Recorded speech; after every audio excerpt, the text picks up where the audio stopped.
আজকাল খুব মশার উৎপাত হয়েছে, তাই গায়ে একটু সেন্ট লাগিয়ে নিচ্ছি, একটু মসকিউটো অয়েল লাগিয়ে নিচ্ছি, মশাই যাতে না কামড়ায়।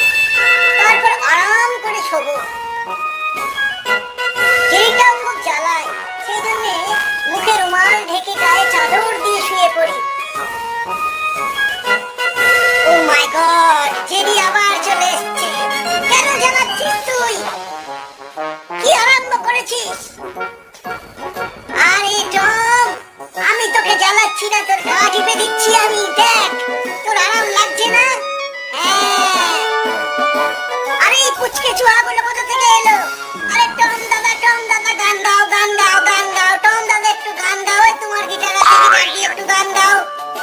চল ঠিক আছে, আমি টম টম টম, আমি টম টম টম, আমি টম। টমকে কে খোঁজা দিল? গিয়ে পড়লো বাথটবে। কি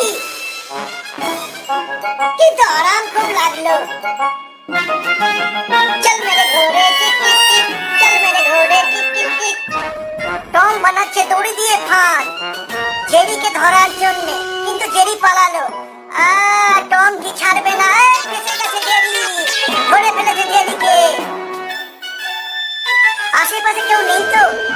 আমি একটু দুধ খাবো, আর বোতলটা নিয়ে লুকিয়ে দিই টবের নিচে। টম খাচ্ছে দুধ। কি জেরিও পেছন থেকে খাচ্ছে, কি করে হলো এটা?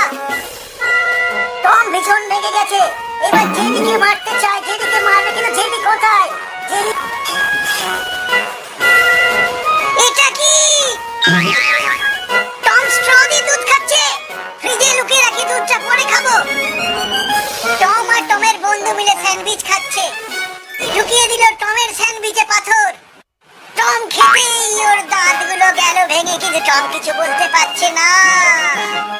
ওর বন্ধুদের তাকিয়ে হেসেও কিছু খেতে পারছে না ও। যাকে একটু কফি খাই চিনি দিয়ে। জেরি এগিয়ে দিল চিনির জায়গায় নুন। টম খেতে কি